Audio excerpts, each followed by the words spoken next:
Okay, hi everyone. Welcome to the AWS Online Training Part 1.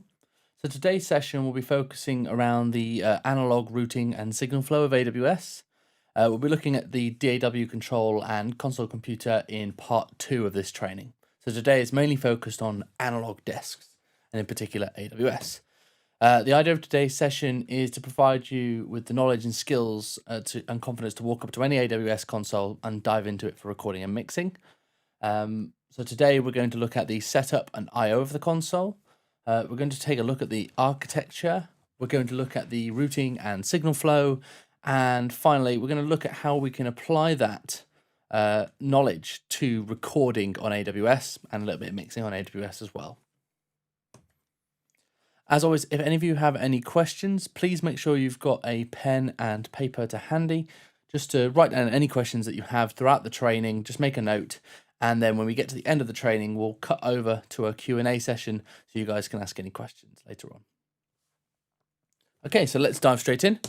We're going to start off by looking at the I/O. So this is the rear panel of the AWS console, and this is all the analog I/O connections for the console. Now, at first glance, it might look like this is quite a comprehensive amount of connections, but when you break it down, it's actually quite easy to understand. So I like to start by looking at this section on the right-hand side over here. So these are the channel strip connections. So there are two variations of AWS. There's the AWS 924 and the AWS 948. And this diagram shows both the channel strip connections for AWS 924 and 948. The 924, which is the channel strip on the left there, has a single path or a mono channel with a single mic input, instrument input, and line input, a single insert point. So that's a send and a return, and a single direct output. Now this is the same as previous iterations of the AWS, so the AWS 900, the 900 Plus, the 900 Plus SE consoles, which you may come across out there today because most of them are still in use. On the right-hand side there, we have the 948 channel strip. So this is a dual path channel, dual path architecture. So it can be configured as an inline channel, so you have two physical paths, a record path and a mix path if you like, or you can configure them as stereo as a left and right, hence why you've got line left and line right, but /mon for the monitor return. So this has a single mic input still, so it's still only got 24 mic amps on it, but has dual line inputs, dual insert sends, and dual direct outputs. So for tracking, this means you may need to check how the patch bay is set up, because you've got two direct outputs for one signal that you want to record, the mic amp, and that comes out the left side direct output. But if that's lined up if those direct outputs are wired up one-to-one straight into a converter, then in your DAW session, you need to set all of your 24 channel inputs to be input 1, input 3, input 5, input 7, missing out that second direct output, because that would be the monitor return direct output rather than the recording path. That's just one thing to watch out for. It is possible that the patch bay might be set up so that the first 24 inputs on the interface record the first 24 mic preamp channels. AWS comes as either a 924 or 948 with the same channel strips across the board. So there won't be a mix of different types of channel strip. They will all be of one type or the other. It's either a 924 or it's a 948. Okay, looking at the main center section console connections, we have this big block of DB25, XLRs, and TRS jacks. All of these are monitor and comms connections. Lots of 5.1 external inputs for monitoring, some speaker outputs, some comms inputs and outputs. It's unlikely that all of these connectors will be used in a single setup. There's a lot of stuff here. But they're there so that no matter how you work, there are lots of options available to you. So it's just worth knowing that that big block of 4 kind of slots there are all for monitors and comms. It's not too complicated. You might need to use them, you might not.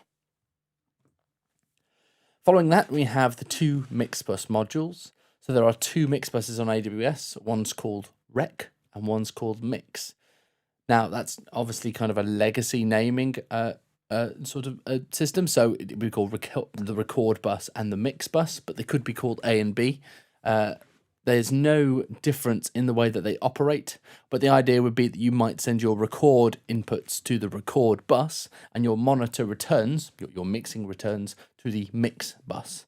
And that way, if you were checking to see where some clipping was occurring, you could switch in the monitor section between record bus and mix bus to see whether it's happening on the analog input side of things, or whether it's clipping maybe your converters or something, or it's clipping out of your workstation because of some processing going on within the workstation. Each mix bus has a stereo insert point and a stereo output, and it's the stereo output at the bottom there on the XLRs, the left out and right out on XLRs. Those are the outputs that you'd want to record to be able to print the mix off the desk. Okay, and finally we have the stereo returns, which are labeled as echo returns on the back of the console, the sends and track bus outputs, and the fallback mix outputs that are used for artist headphones. Okay, so that is the I/O for AWS. It will most likely be connected to a patch bay, but it's useful to know that everything is accessible on the back of the console. And it's worth noting that most of the day-to-day connections, like mic inputs, speaker outputs, for example, are available on XLRs to get you out of a tight spot in the studio. And like all SSLs, all of the connections on AWS are fully balanced and of the same quality. So there's no performance difference between the insert send and the channel output, for example. And that's kind of what makes AWS such a flexible tool for the studio. You've always got extra copies of the signal without any degradation. You don't know what you might have to use them for. Maybe you could use the insert send as a side chaining signal from your kick drum, for example. So we've looked at the AWS and the analog side of things. Let's have a quick look to one of the connections to your computer as well. So we also have a connection to the computer from AWS that uses via Ethernet. Now, we're not going to look at network setups in this training. That's all kind of in the manual, and it should already be set up when you get to a studio. But if you have any questions about this, we can have a look at it later on. So what do we use this connection for? Well, we use it primarily for the workstation control and all that sort of stuff. We will be looking at that in another part of online training, part 2. But for today, we're only going to look at the kind of secondary use for this connection, and that's for the remote application. So there's a little remote app that comes with AWS. You run it on your computer, and it allows you to control all of the project and title management, total recall naming, channel naming, all that sort of stuff from your computer. So this isn't the most exciting part of AWS, granted, but it does make your life a hell of a lot easier when you're working on multiple sessions. So you can quickly flick between titles, different tracks, that sort of thing. So it's really worth looking at. So this is the project page. All the projects are listed on the left there, and within each project you have a title, which might be a track, or it might be a version of a track, or it might even be a whole session, that sort of thing. You can write a bunch of notes about that sort of stuff during the session, and you can keep all of that information by right-clicking on the project, or control-clicking on the project if you're in Mac, and clicking on Backup, and then you get a zip file that you're then able to store with your session. You can right-click on the project folder at the top there, and then you can click on Restore and restore that project back to the console. So that way you can always keep a copy of your sessions with you. So even if someone else comes onto the console after you, you've got a hard copy of it. Like I say, this keeps all your ancillary information about the session, your channel naming, as we've shown here, and it also keeps all of your total recall snapshots as well, which is kind of the vital thing. We get to keep all of our total recall snapshots. Okay, on to the fun bit. So we're going to have a look at the architecture of an AWS. So I like to split AWS into 3 main sections. 1, 2, 3. It's as easy as that. Who sung that again?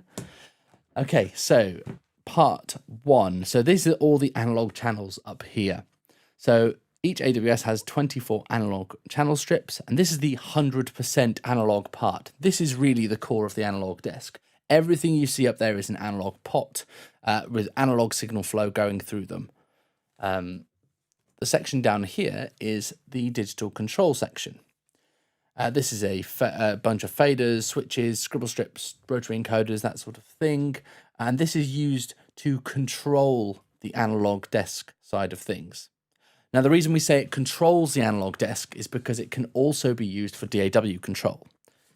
So whereas this is 100% analog, this is always working as your analog desk, no matter what is you're focusing on the faders.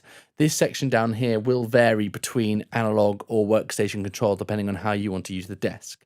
But it doesn't affect how the analog desk is working. So even if you're moving your workstation faders, say in Pro Tools or something, then that's not affecting what's happening on the analog desk. And finally, over here on the right-hand side, we have the center section. This is the console computer, DAW control switches, monitor section, lots of returns and foldback, the bus compressor, of course. And we'll be having a little bit of a look at that today. But essentially today, we're going to look at most of this, the analog channel strip side of things, most of the control side of things for the not for the workstation control, but for the analog channel strip control, particularly with 948. And we'll look at enough of the center section to be able to get by on. There's an awful lot in there, and the point of today's session is not to turn you guys into a walking, talking AWS manual. It's kind of more my job. The idea of today is to get you guys to be able to walk up to an AWS and run a recording and mixing session. Okay. So we're going to take a look at the channel strip. So here is the channel strip in all its glory. We're going to start at the top. So this is the input section. This has a super analog mic preamp, which is controlled by the red knob, and a line input trim. That's the little gray knob below it. You can switch a channel to feed from either the line input or the mic input by using the flip button at the bottom there. A little red LED will indicate that the mic preamp is selected, and a green LED will indicate that the line input is selected. So before we move on to the next section, I'd just like to mention, I mentioned the word super analog. For those of you that don't know, super analog is a design philosophy that we use in our consoles. So it's a fast and completely transparent, ultimate what goes in comes out circuit. And we achieve this kind of design philosophy by not using electrolytic capacitors in the audio path. We're not going to go into too much detail on super analog today, but please do come and ask me about it later if you want to know a bit more. Okay, so after the input section, we have the channel, EQ, and insert point. So we have the classic SSL EQ, and this comes with two circuits built in. You switch it into the circuit path by pressing the EQ in switch, which I'm pointing to on screen now. And that gives you either the E series EQ circuit or the G series EQ circuit. So the E series EQ is a constant Q factor irrespective of gain. So it's much more aggressive and great for pulling out resonances on snare drums, great for adding a bit of grit to some bass guitars, that sort of thing.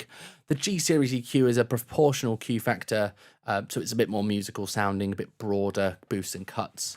I tend to find that I like the E series for kind of electric guitars and drums, and the G series more for acoustic guitars, vocals, strings, that sort of thing. And you can switch between E and G type by pressing the GEQ switch, which I'm pointing to now. So by default, it's E series, and you switch over to G series type. It's worth noting that if you're on an AWS 948, there's actually two switches in this section, and that means you can switch independently for shelving bands and mid bands between E and G. So you could have what I would call the best of both worlds. You can have G series shelves, so you get like really smooth top end and low end boosts and cuts, but then you get really kind of aggressive E series mid bands for really pulling out resonances and adding a bit of dirt. Finally, in this section, we also have the insert point, and you can switch that into the signal path by pressing the insert in switch, which I'm pointing to now. And this occurs after the EQ by default. So you go into the EQ and then into your insert point, which might be your outboard processor. Maybe it's an LA2A compressor, something like that. But you can bring that before the EQ by pressing the pre-switch just above the insert in button. Channel dynamics. Okay, although it doesn't look like it at first glance, there are channel dynamics on AWS. You can switch them in using the switches at the very top of the channel strips. These are actually on the meter bridge. That's why they've got a bit of a gap between the channel strip there. There are two monodynamics modules in the center section, and you can assign them to two channels by pressing either the 1 or 2 switch. So button 1 brings in dynamics 1, button 2 brings in dynamics 2. It's worth noting on 948, these dynamics are mono still. So if you're using them on a stereo channel, you would have to link them up and use both modules as a stereo dynamics section, basically. The dynamics usually sit between the EQ and the insert point, but you can bring the dynamics to the input of the channel processing by pressing the input button, or take them to the output of the channel strip processing by pressing the output button, so OP. And if you combine that with the insert pre switch that we mentioned before, you could have any combination of these 3 blocks of processing. And that's really one of the most powerful things that we do at SSL. We make things really, really flexible. And just like your workstation, you're able to have your signal flow however you want to have it working for each individual channel. There's no kind of fixed way of working there. Okay, so just below that, we have the channel sends. So we've got the stereo cues, and we've also got 4 mono effect sends. We're going to look at those later in detail. It's worth noting, though, in this section, there's this little button called the direct pre button, or on 948, it's called a chop pre button because we didn't have enough space to write direct.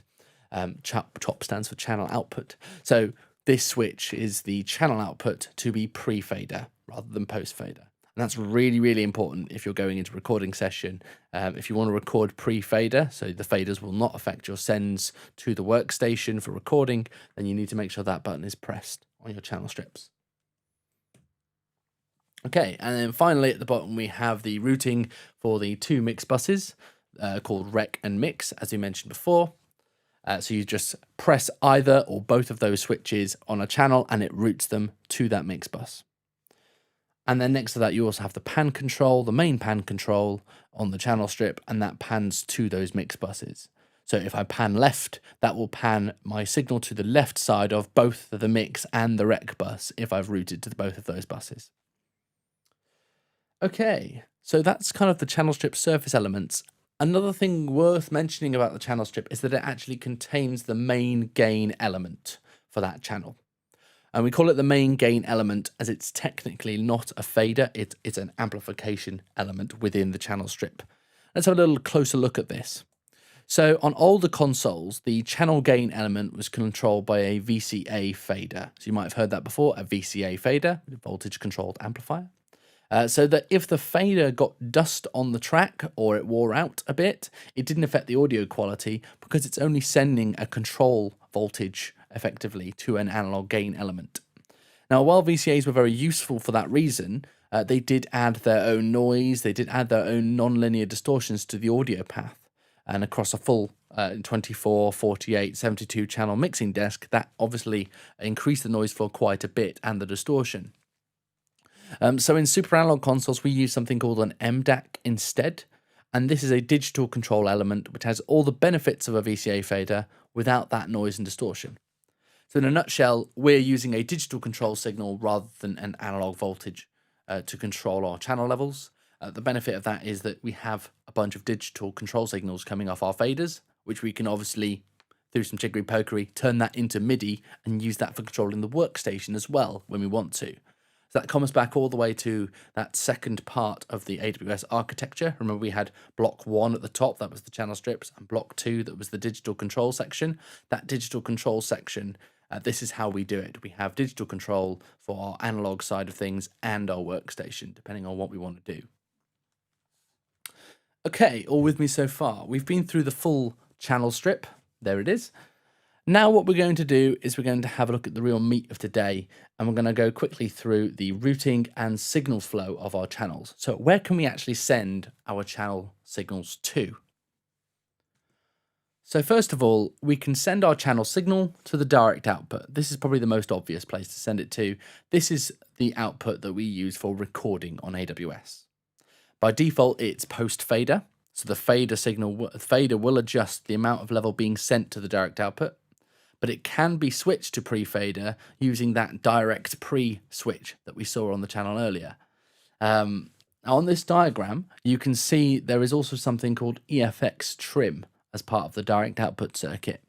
Now we're going to have a look at EFX in a minute, but the key thing to remember here is that the direct output is post-fader until you switch it to pre-fader using the direct pre-switch.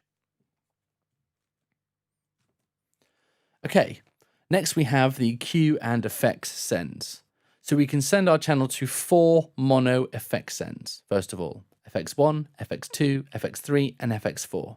And these are post-fader only. And they're sent off the 2 pots at the bottom of this display right now. So we've got the 2 FX sends, and you can turn them on by pressing on the pot. So each pot for the Q sends and FX sends are actually push switches as well as a rotary pot.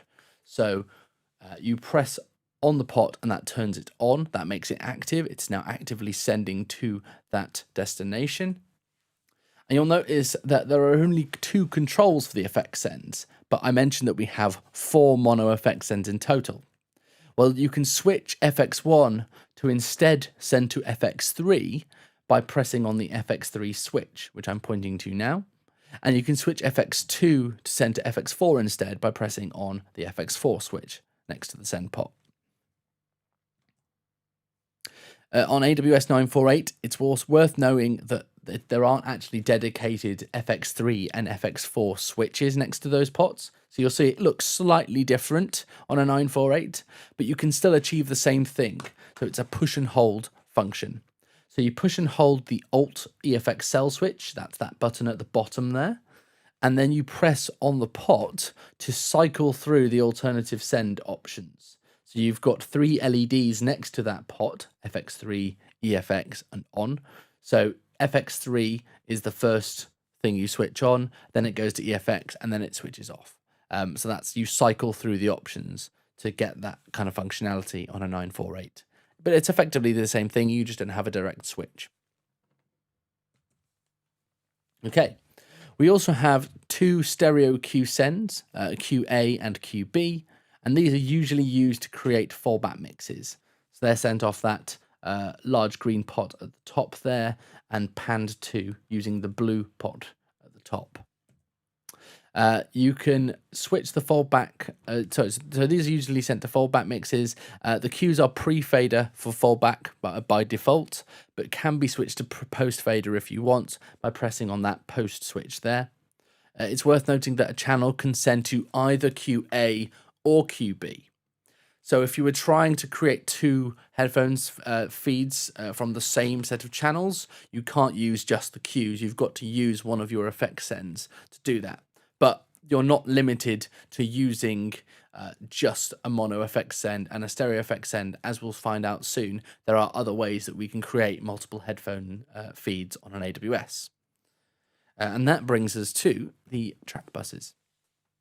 So at the top of the channel, we have 8 track buses that are fed post-fader by default, but switchable to pre-fader using the pre-switch. So you press on one of those track bus routing switches and it routes it to that bus. You can route a single channel to all 8 buses if you want to, or any combination. So why do we have track buses on an AWS? Because track buses were used on older consoles as the record sends to tape. You'd have 8 tracks on a tape machine and you'd send groups of channels to a specific track on the tape machine. But obviously nowadays we have a direct output on every single channel to record. That's how we record on an AWS. The AWS has track buses because they have other uses within the studio environment. So first of all, they can be used for audio subgrouping. So you can create a parallel drum compression group, for example. And usefully, the pan button that I'm pointing to now makes the track buses follow the pan for odd and even pairs. So in other words, it treats the 8 buses as 4 stereo buses. So if I pan my channel to the left side, normally that would just send everything to all 8 track buses without that pan button pressed. If I have the pan button pressed in, then what happens now is that my pan, which I've put all the way to the left, is now sending that signal to only the odd track buses. So it sends it to 1, 3, 5, and 7. If I pan all the way to the right, it sends it to 2, 4, 6, and 8. So we can treat that like 4 stereo buses to mix with, rather than 8 mono buses. The track buses can also be used to feed a multi-channel headphone monitoring option. So you feed stem groups of all the channels on the console to your headphone monitoring system, and the artists then create their own balance in the headphones. So this is kind of what I was talking about before, about creating multiple headphone feeds of different with a different mix of each instrument. It's a really good time to talk about the EFX feature that we've seen kind of mentioned in other parts of this bit of training. So what is EFX? So EFX allows you to repurpose an effects or cue send pot, so one of those green pots that we were looking at just before, to instead trim the levels sent to the track buses, like an extra FX send. So EFX, extra effects send. So to do this, you press the EFX switch next to any of the cue or effects pots, like I'm showing here, and then use this pot to create the stem groups. So now this pot is no longer sending to FX2. So you've stopped it sending anywhere. What it's now doing is instead trimming the send to the track buses. So that means that you can use, say, for example, all of your channels can be set to EFX. So it's set so that all the FX2 pots are set to EFX, so you can no longer send off that pot to any of the FX buses. But when you send different track buses across the desk, you're only using one knob to create those groups of stems, basically those kind of stem groups, so that you can pass them onto your headphone monitoring system. As we saw on the signal flow diagram before, the EFX system can be instead used to trim the level to the direct output, a bit like a small fader. And to do that, you need to switch EFX channel output, or chop, on the console computer. So the primary use of EFX is to trim the send to the track buses, but you can instead use that system to trim the send to the direct outputs instead. That's probably more useful on something like a 924, where you have a single in-to-out channel strip. You don't have a small fader path and a large fader path. On 948, you'd probably just use the actual small fader that you have on an inline channel configuration. Okay, where else can we send our signals? Well, we can obviously send our channels to the mix buses. So we have 2 mix bus routing switches, the rec and mix bus switches next to the pan pot at the bottom of the channel. As I mentioned before, you might have it so that all your record signals are being sent to the record bus, and all your returns from your workstation, say all your monitor returns effectively, would be sent to the mix bus. There are 2 mix buses on AWS, but only 1 master fader. So on the very right hand side of the console, I don't have it pictured here, but if you go and look at a picture of an AWS, there is only 1 master fader. The reason for that is that the master fader is actually assignable to either of the mix buses by using the mix bus routing matrix, which is this big block of buttons and LEDs that I was showing at the moment. And that's found at the right-hand side of the center section. So to take the master fader for the mix bus, you press on the button at the very bottom to select which bus we want to assign. So we're going to select the mix bus, which is that button at the very bottom. Press and hold that, and then select the fader button on the right hand side, and that will assign the master fader to the mix bus. Likewise, if I press and held the button for the record bus, which is that one just on the left hand side there, and then press the fader, it would switch the master fader over to the record bus. You don't have to pick which bus you're attenuating level for. This is just control. So that level is stored underneath within the console itself. So if you set record bus to -10 dB and then you switch over control to your mix bus fader level, you haven't lost that level. The record bus is still at -10 underneath all of the actual surface elements. That's still kept within the console. We're just talking about control here, not the actual physical level. And there are other configurable options for the mix buses as well. So that includes a stereo insert point at the top there, so an INS. You've got the channel dynamics, which can be brought into the mix buses as a kind of extra bit of dynamic processing. Maybe we can use that as a parallel compression bus. You've got the actual SSL bus compressor, so that's the comp. And then finally at the bottom there, we've got the plus 10 dB option, because obviously louder means better. Again, you press the button at the bus at the bottom of the this section, and then you select the routing option on the side of this section. Okay, so far we've only looked at the kind of features that are really only found on both AWS 924 and 948. So if you're only going to be working on a 924, this is kind of the point at which we can go, okay, that is probably as much as you need to know to get started with. Because as you can see, we've been through all of the elements of the 924 channel, which is a single path. It's really flexible routing, as we saw there. It's by no means a simple console. There is a lot of flexible stuff within there, but it is easy to use. It is a channel in to channel out signal flow, which is quite easy to understand once you get your head around it. However, on 948, we have dual paths with a stereo EQ circuit. And so these can be configured as an inline path. So you get a record path, which is the one in red on the right-hand side, on the left-hand side there, and a monitor path in green.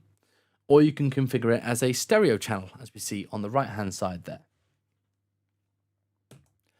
So on 948, we have a channel overview screen to see how a channel signal flow is configured. Because it is that bit level more kind of complex, it's useful to visualize what's going on.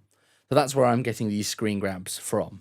So this is really useful. If you go into the SSL menu on the console computer, and then you press the CHAN menu, which is highlighted on the right-hand side, and then press the cell key on one of the channels, which is indicated on the left-hand side of my screen here, then you'll be able to see the signal flow for that channel, and it will dynamically update. So if you bring the dynamics before the EQ, using those input switches that we talked about earlier, you'll actually see that on the screen. That will be displayed for you. So this is a really useful tip. Remember the channel overview screen when working on a 948 so you don't get lost. So we're going to start by having a look at the stereo channel configuration. So if I have a channel selected using the channel cell key, which is indicated on the left there, or a bunch of channels selected, because of course you can do multiple selects, and then you press the ST function key on the right-hand side of the center section, the ST for stereo, that will change a 948 channel from an inline or mono configuration into a stereo channel configuration. So select the channel and then press ST. In stereo mode, the pan pot becomes a stereo width control. So center is your standard stereo. All the way left is mono. So it folds the stereo image down to mono. And then all the way right is a super stereo widening effect. So effectively it's feeding out of phase left and right components into the opposite sides. It's kind of a side signal booster with a middle signal attenuator, but there's also some other electronics going on in there that, if I'm being honest, I asked the engineers what was going on. They wouldn't tell me. So there's something else that goes on in there that makes it sound really cool, super pseudo stereo and wide. But what I found is when you mono check that, you don't get any nasty kind of phasey comb filtering effects. This is really cool. If you're in front of a 948, I really recommend you go and check that width control stuff out. It's really cool. When you're in stereo mode, the channel control section down the bottom there works like this. We have a stereo fader, so a single fader to control both the left and right level control, and then the encoder at the top there, the blue encoder, becomes our left-right balance control. So if you have overheads for a drum kit, for example, and the overhead left is maybe 2 dB louder whenever the snare hits, you can use the balance control to just offset that to get it kind of hitting right down the middle at equal level. Okay, so that's a stereo channel. Now we're going to have a look at an inline channel configuration. So to switch a channel to inline, there's kind of 2 steps. So step 1 is we do what we did before. We select the channel, and then this time we're going to press the track button, the TRK button in the center section, and that will put it into inline track mode. There is something called inline mix mode. We're not going to look at that today. We're going to look at inline tracking mode. So once you've got the channel configured to inline tracking, the next thing we need to do is go to the channel strip. So look at step 2 here on the right hand side of this screen, and we want to switch in the return. So the return is your monitor return.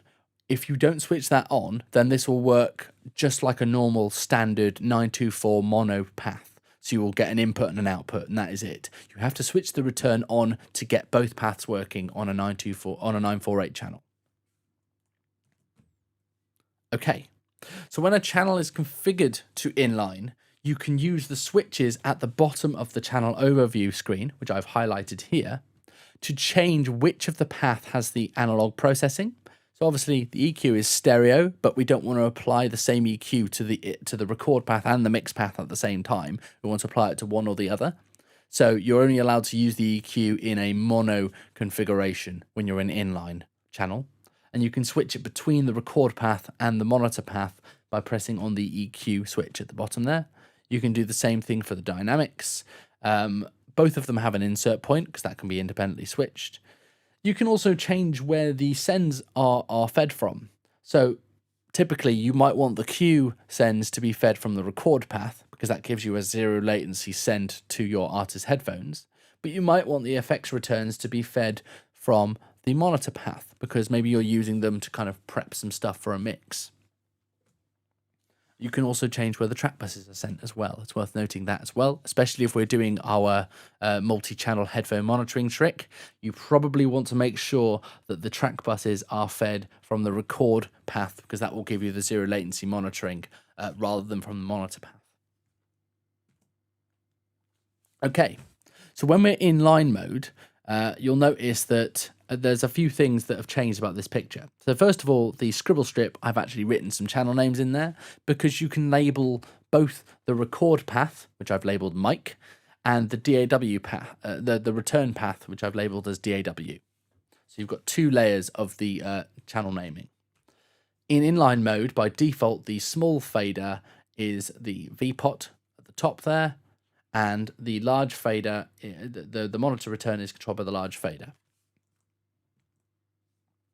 If you press on the blue encoder, a little red LED will come on underneath it.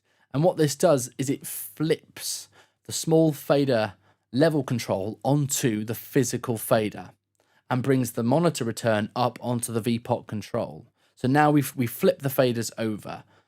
So we've got our record path on the actual fader and our monitor return on the blue pot. You'll notice that the scribble strip has actually swapped over as well to indicate that. So normal configuration, we have the record path at the top and the monitor return on the fader. And then if we press on the blue pot, that switches the 2 round, and that also switches the scribble strip over. Okay, that's the first thing. Both of the record and monitor paths can be routed independently to either or both of the mix buses. So this is probably the most complicated thing on AWS 948. I think this is the thing you probably would need to go and double check on before working on a 948. So it's worth paying attention or making a couple of notes at this point. So to route the paths from an inline channel on AWS 948 to the mix or the rec bus, the path must be flipped onto the physical fader for the mix bus routing switches, the mix and rec bus buttons next to the pan pot, for them to affect it. So in other words, you can only route the monitor return to the mix buses until we do the flip. Until we flip the small fader onto the physical fader, we can't route them anywhere. So when routing the large fader or monitor path to a mix bus, Pressing either of the mix or rec switches will change the color of the LED for the mix bus routing found next to those switches. So you see I press the mix button and the mix button LED goes green. I press the rec button and the rec LED goes red. So that means now, looking at that I have my large fader, my monitor return sent to both mix buses. When you're routing the small fader path to a mix bus, so what we've done is we've pressed that blue V-pot on the channel to bring the small fader onto the physical fader. If you press the rec or mix switches, it will no longer change the LEDs next to those switches. It will change a little LED at the top there that I'm pointing to with a big orange arrow. And this indicates where the small fader is routed to in terms of mix buses. If this LED is green, it's routed to the mix bus. If it is red, then it is routed to the record bus. And what do you get if you route to both buses? What do you get when you add green and red together? You get orange. Of course you do. I think it was the color they had left. But yeah, so it's green for routed to the mix bus, red for the rec bus, and orange for both. And you'll also notice that neither of the switches, neither of the LEDs next to the rec or mix switches will work anymore, because obviously we're changing the routing for the small fader. So looking at that the other way, if you come up to an AWS 948 and you're wondering why your mix bus routing switches aren't working and not changing the LED statuses next to those switches, it's probably because it's in inline mode and it's been flipped over so the small fader is on the physical fader. The main pan pot is used for the monitor path. So that's just standard, just the same as you would have in every other mode and on 924. The main pan pot is used for routing the monitor return. When you route a channel, a small fader path to a mix bus, then what we can do is we repurpose the Q stereo pot for that channel to be the pan to the mix buses. So effectively I have a small fader pan at the top and a large fader pan down the bottom. And in that mode, the Q stereo send will follow the monitor path pan, or the rec path pan, depending on which path is picking up the pan. So basically, it will just follow the channel path pan. You don't get an independent pan for the Q if you're using it for the mix bus routing. Okay. So like I said, I'd recommend that is the end of the hardest bit on AWS 948 and takes a bit of a time to get your head around. It sounds quite wordy when I'm explaining it to you. It would be worth getting in front of one and pressing a few switches and seeing some signals go about the place, and that will help it really kind of sink into how it works. It's not that complicated when you're using it. Just describing it can seem a little convoluted until you see it happening in action. Okay. Now for something a little easier. We're moving on to the monitoring section. So once we've got all our signals routed to the right places, we've got our direct output set up for recording, we've got our comms set up, either set off by the Q sends, or we've got the headphone monitoring system running, we need to now listen to those signals ourselves. So on the right hand side of AWS, we have the monitor section. And we're going to have a little look at that monitor section because it is quite well specified. There's quite a lot of stuff in here. So we're just going to look at the bare essentials to get some signal out of the console and into the speakers. So first of all, over here, we have the monitor source selection. There are multiple sources, as we saw on the rear of the console. And the main thing to remember here is you need to select one of these to hear something through the monitor section. Yeah? So you can actually have nothing selected in the monitor section, so you won't hear anything. You need to select something to hear it in the monitor section. And this is where you can do that trick that I talked about before, where you can switch between the rec and mix buses for listening to your inputs versus your monitor returns, which is a really good way to check out to see where clipping is occurring, whether it's happening because the microphone is being overloaded, the mic preamp is turned up too loud, or you're clipping your converters. AWS has multiple speaker outputs, so monitoring is on the main speaker set when nothing is selected, and you can switch that over to Mini A or Mini B set for reference monitoring, and those can be offset levels as well, so you can have your Mini Bs be a similar loudness level to your main speaker set. Over here is your monitor level control, which obviously goes to 11. Nice and easy there. Just remember that the big blue knob there, that is your monitor level control. Okay, so we've got monitoring in our speakers. We now need to have a quick look at artist monitoring. So we're going to look at the fallback mixes. So we have a distinction here. We have Q sends and we have fallback mixes. The fallback mixes are the outputs that we want to use for artist monitoring. The Q sends can send into those fallback mixes, but we can send other things into those fallback mixes as well. So they're a bit more comprehensive than a standard Q with talkback inject system that you'd find on other analog mixing desks. So we mentioned the Q sends. You'll notice that fallback A has a feed from QA and fallback B has a feed from QB. And you need to make sure that both of these switches are pressed in if that is the way you want to work on the desk. You'll notice that you can also switch over to feeding from the mix buses. So the mix and rec switch can be injected into the fallback, which is really useful if you want to quickly send a copy of what you've been working on, or maybe you've just done a take and the band are asking to hear that take. You can quickly switch over to your mix rather than sending them a feed of what they've had a mix off the Q sends. And these also feature all the talkback on the console. And the talkback is injected to both of the fallback mixes using these two switches here, which can be found at the very bottom of the right-hand side of the console. So this is near the transport and near the mix bus routing switches and the master fader. So pressing fallback A will talk to fallback A, pressing fallback B will talk to fallback B. If you're running both sets of fallbacks, you can press the TB all or talkback all switch to talk to both of them. It's also worth mentioning in this section as well, we also have a listen switch. That listen switch brings a microphone input on the back of the desk into your Mini A speaker set. And so you'd put a microphone up in your live room, connect that to the listen input on the back of the desk. And that way, when you're talking to an artist using the fallback A switch, you can also then press the listen switch to hear what they have to say back to you. Because if it's a vocalist, they've got a microphone like this one, they can talk into the microphone nice and close. If you've got a guitarist with a mic on a cab, they're going to have to shout really, really loud into their cab, or you're going to turn it up really loud on the desk, and then they'll probably play and blow your speakers up. So this is a really, really cool feature and makes life a lot easier in the studio. Okay, guys, so that is the end of AWS Online Training Part 1. We're going to go through and ask a bunch of questions now on a separate feed. But thank you very much for watching, and I'll see you all in a minute.